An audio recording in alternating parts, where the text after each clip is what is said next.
खुद जलाओ तो कोई बात बने, शम्मा अपनी खुद जलाओ तो कोई। आप सबका बहुत बहुत स्वागत है, अभिनंदन है। और गुरुदेव की गजलों का हम लोग आनंद ले रहे हैं। तो आज तीसरी गजल पर हम लोग मजा लेंगे, तीसरी गजल का मजा लेंगे, आनंद लेंगे, उसके मर्म को समझेंगे। अब आइए उसके मर्म को समझने का प्रयास करते हैं। बहुत ही सुंदर अर्थ हैं इनके, थोड़ा समय खोलने का प्रयास करता हूं। कहते हैं गुरुदेव कि सम्मा अपनी खुद जलाओ तो कोई बात बने, अपनी महफिल खुद सजाओ तो कोई बात बने। अर्थात कहने का ये अर्थ है कि अपनी आत्म ज्योति को खुद जलाओ। गुरु मदद कर सकते हैं, लेकिन कोई दूसरा आपके लिए आत्म ज्योति को जला नहीं सकता। अध्यात्म के जगत में ये बात यद्यपि सुनने में सुहानी नहीं लगती कि हमको इसके लिए खुद ही प्रयास करना होगा, और तभी मनुष्य जीवन में आने की कुछ सार्थकता सिद्ध होगी। गुरुदेव कहते हैं तब कोई बात बने, तभी मनुष्य जीवन में आने की कुछ सार्थकता है। इस जीवन समारोह जो हमको उपहार के रूप में मिला है, इसको अपने जागरण की ज्योति से सजाना है। कहते हैं अपनी महफिल खुद सजाओ तो कोई बात बने। ये एक जागरण की ज्योति जिसके जीवन में नहीं जली, तो गुरुदेव ने कई बार कहा है, आपने सुना भी होगा कि यदि तुम्हारा ध्यान बुद्धत्व में रूपांतरित नहीं होता तो तुमने अपना समय व्यर्थ ही खोया। बहुत से लोग ध्यान कर रहे हैं, बहुत से लोग साधना कर रहे हैं, लेकिन उनका लक्ष्य क्या है?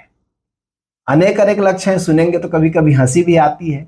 कोई उसमें अपने संसार की बीमारियों से निजात चाहता है, कोई संसार की संपदा चाहता है, लेकिन मूल बात यह है कि आत्म ज्योति का जागरण ही असली लक्ष्य है। भगवान बुद्ध के ये अंतिम शब्द थे जो गुरुदेव ने गजल में कहे।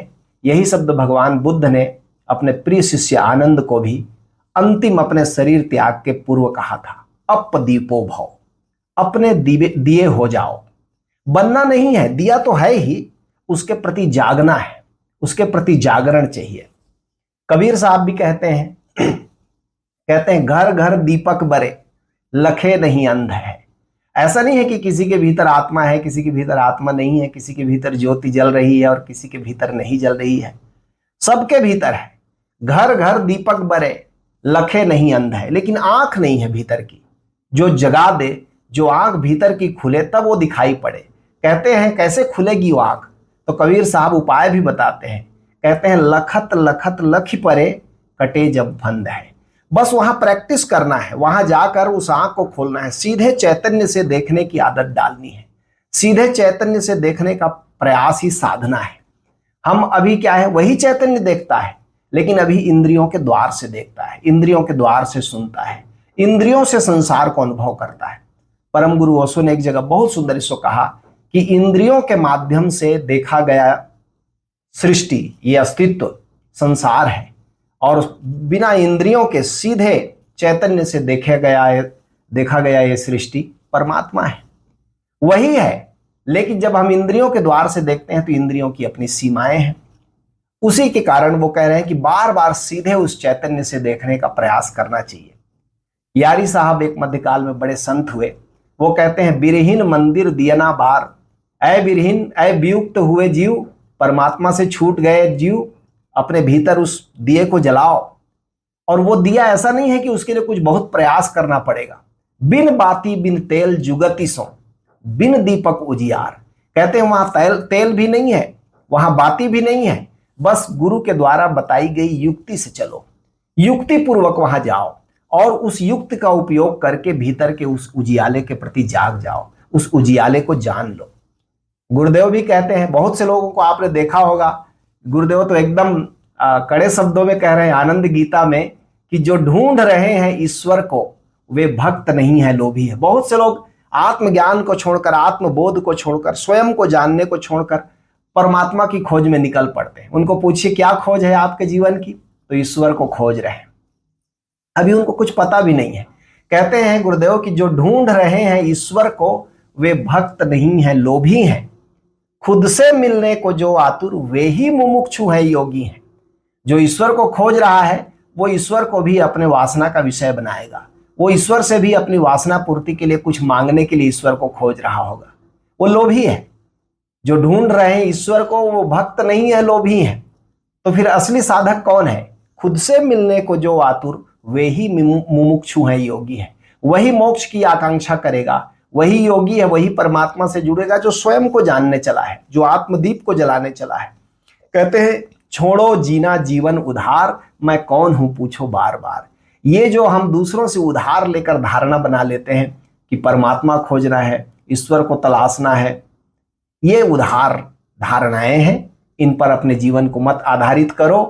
पूछो कि कौन हूं मैं, इसी शरीर में हो। ओशो कहते हैं कि वो जो तुम्हारा आत्म तत्व है, वो जो तुम्हारा तत्व स्वरूप है, वो इतना नजदीक है जितना तुम्हारे पैर के नीचे की जमीन तुमसे नजदीक है, उससे भी ज्यादा करीब है। वो तुम्हारा चैतन्य ही है। इसी क्षण तुम उसको जान सकते हो। रामकृष्ण परमहंस भी कहते थे अपने शिष्यों को कि सबसे पहले वस्तु लाभ करो। उनका शब्द था ईश्वर के लिए या आत्मज्ञान के लिए, जो भी कहे वह उसके लिए एक शब्द करते थे, वस्तु लाभ करो। उस वस्तु को जानो, उस तत्व को जानो जो तुम्हारे भीतर इस क्षण सुन रहा है, इस क्षण जागा हुआ है। उसको जान लो, उसको पहचान लो, तो फिर बात बन जाएगी। गुरुदेव कहते हैं इस गजल के दूसरे छंद में कि दूर के चांद पे जाने से भला क्या होगा, अपने ही दिल तक जाओ तो कोई बात बने। कितनी यात्राएं करता है मनुष्य, दूर दूर की यात्राएं, चांद की, मंगल में जाने की योजनाएं बनती हैं और उस पर धन और शक्ति भारी मात्रा में खर्च भी किया जाता है। लेकिन आप सोचें, वह उपलब्धि हमारे चैतन्य में कोई विकास करती है? हमारा चैतन्य जहां का तहां रह जाता है।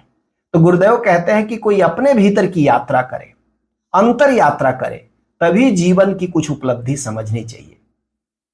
नहीं तो बाहर बाहर की यात्राएं तो सबको शौक लगती है और सब कर ही रहे हैं और एक आदत निर्मित हो जाती है और उस आदत के कारण फिर भीतर जाना हम भूल ही जाते हैं। कबीर साहब जैसे संत लोग चेताते हैं कि अपने घट में दिए ना बार रे। सारा काम छोड़कर पहले एक काम करो, अपने घट के भीतर उस दिए को जलाओ, बोध को ले जाओ, होश को ले जाओ। घट के भीतर बहुत अंधेरा, ब्रह्म अग्नि उजियार रे। वो जो भीतर अंधकार है, शुरू में आंख बंद करेंगे तो घूप अंधेरा ही अंधेरा है, क्योंकि बाहर की रोशनी हमने इतना देख लिया है।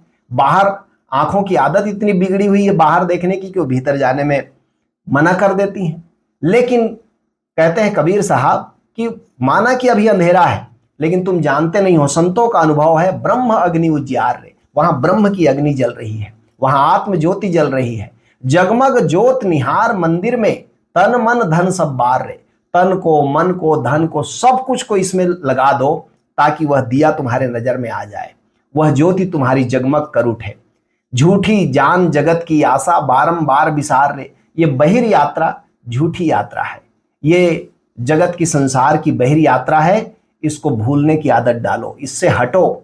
कहे कबीर सुनो भाई साधो, आपन काज संवार रे। उस अपने जिस कार्य के लिए तुम आए हो जगत में, उसको संवारो। और कबीर साहब याद दिलाते हैं कि कब क्या काज के लिए आए थे, कौन सा कॉल करके आए थे यहाँ। तो कहते हैं कि कबीरा वा दिन याद कर, उस दिन को याद करो। पग ऊपर तर शीश, जब तुम्हारा पैर ऊपर था और सिर नीचे था। कबीरा वा दिन याद कर, पग ऊपर तर शीश, अमृत लोक में आए के बिसर गया जगदीश। भूल गए उसको जिसके लिए तुम कॉल करके आए थे। इसलिए अपना काज संवार रहे, अपने काज को संवारो। जगाओ अपने भीतर उस दिए को जो है ही, बस तुम्हारे जाने की जरूरत है, बस तुम्हारे पहुंचने की वहां प्रयास की जरूरत है। गुरुदेव कहते हैं कि लैला लैला कहते कहते मरे मजनू कितने, अपना ही नाम पुकारो तो कोई बात बने।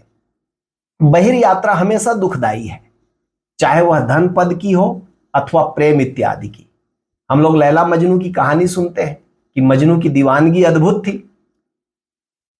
भारी दीवाना था, लेकिन आज न तो लैला है न मजनू है। शरीर पर आधारित प्रेम अंततः असफल सिद्ध होता है। बात तब तक नहीं बनने वाली है जब तक कोई स्वयं के प्रेम में नहीं पड़ता। स्वयं के प्रेम को ही तो हम लोग ध्यान कह रहे हैं, उसो ध्यान कह रहे हैं उसी को, कि स्वयं के प्रेम में पड़ो। और इसीलिए संतों ने बार बार चिताया है। मैं एक पंक्ति उद्धृत करता हूं संत दुलन दास की। कहते हैं धृग तन धृग मन धृग जन्म धृग जीवन जगमाही। ऐसे शरीर को धिक्कार है, ऐसे मन को धिक्कार है, ऐसे जन्म को धिक्कार है, ऐसे जीवन को धिक्कार है। दूलन प्रीत लगाए जिन और निबाही नाही। जिसने अपने से प्रीत लगाया, थोड़ा सा ध्यान लगाया, लेकिन उसको अंत तक नहीं निभाया। ओशो कहते हैं कुनकुने कुनकुने ध्यान तुम हर जन्म में करते रहे हो, लेकिन कभी तुमने उसको उस जगह तक नहीं लाया जहां वाष्पीभूत हो जाए तुम्हारा मैं, तुम्हारा अहंग वाष्पीभूत हो जाए, वहां तक तुम नहीं लाए। कहते हैं गुरुदेव कि नाम महबूब का जुबां से न लेना वाजिब।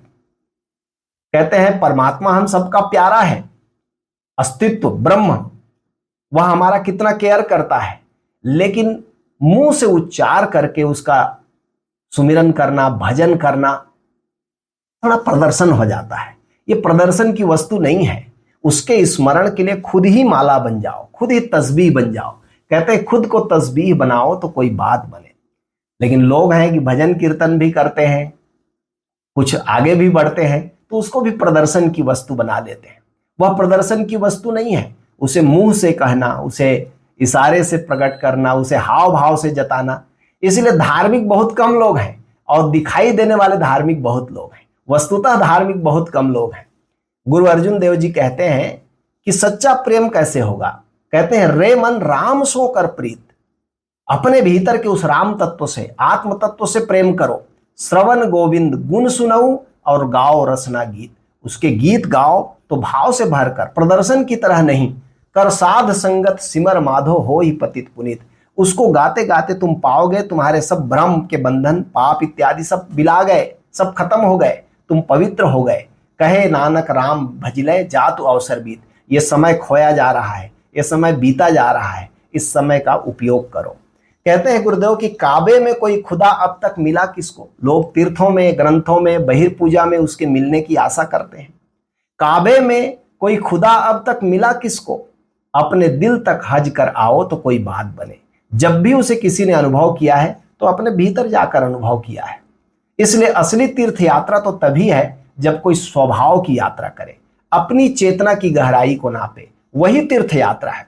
हाँ, बाहर ठीक है, घूमने में मजा आता है कि चले जाएं, श्रद्धांजलि प्रकट करें अपने संतों के, सदगुरुओं के प्रति, वह ठीक है। लेकिन वहां कुछ ऐसा नहीं है कि वहां जाने पर ही घटेगा। असली घटना स्वयं के भीतर घटेगी। कहते हैं संत धर्मदास, घट के तीर्थ क्यों न नहाओ। असली तीर्थ तुम्हारे घट के भीतर है। घट के तीर्थ क्यों न नहाओ। इत उत डोलत पथिक बने हो, भरम भरम क्यों जन्म गवाओ। तुम राहगीर बनकर के, यात्री बनकर के कहां कहां भटकते हो, कितना समय गंवा देते हो, और ऐसे ही ऐसे जन्म चला जाता है। इस बात को समझो कि सारे तीर्थों का तीर्थ तुम्हारे भीतर है। तुम्हारी आत्मा अभी भी प्रतीक्षा करती है वहां। कहते हैं गुरुदेव इस गजल के अंतिम छंद में, हजारों लोग मोहब्बत तो किया करते हैं। सब लोग प्रेम करते हैं, प्रेम के बारे में सब एक्सपर्ट हैं। कहते हैं लेकिन ये प्रेम हमें शांति नहीं देता, आनंद नहीं देता, तृप्ति नहीं देता।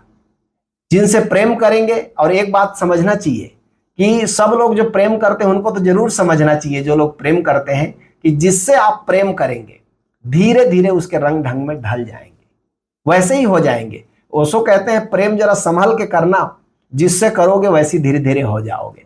और इसीलिए गुरुदेव इसमें एक हम लोगों को सुझाव भी देते हैं, एक सुंदर सूत्र देते हैं कि हजारों लोग तो मोहब्बत किया करते हैं, कामिल मुर्शिद को रिझाओ तो कोई बात बने। ऐसा प्रेम, ऐसे व्यक्ति से प्रेम जिसके साथ रूपांतरण होगा तो एक उपलब्धि होगी, जिसकी आप कल्पना भी नहीं कर सकती कि ऐसी उपलब्धि होगी। जिससे हम प्रेम करेंगे धीरे धीरे वैसे ही हो जाएंगे। यदि सदगुरु से प्रेम हुआ, कामिल मुर्शिद से प्रेम हुआ, तो आप सोच सकते हैं वह प्रेम ही धीरे धीरे, इसलिए हम लोगों ने उसके लिए एक अलग शब्द रखा। हमारे देश में बड़ा विचित्र है, हम गुरु से प्रेम को प्रेम नहीं कहते, हम उसको कहते हैं श्रद्धा, कि वो प्रेम की एक ऊंचाई है, वहां पर कोई कामना नहीं है, बस हम उससे प्रेम कर रहे हैं ताकि उसके प्रेम में धीरे धीरे रंग जाएं। और कहा भी है मध्यकाल के संतों ने कि गुरु हमारा रंगरेज है, वो धीरे धीरे अपने प्रेम के रंग में हमें रंग देता है। तो बहुत ही सुंदर गजल का मर्म है, इस पर बार बार मनन करने योग्य है।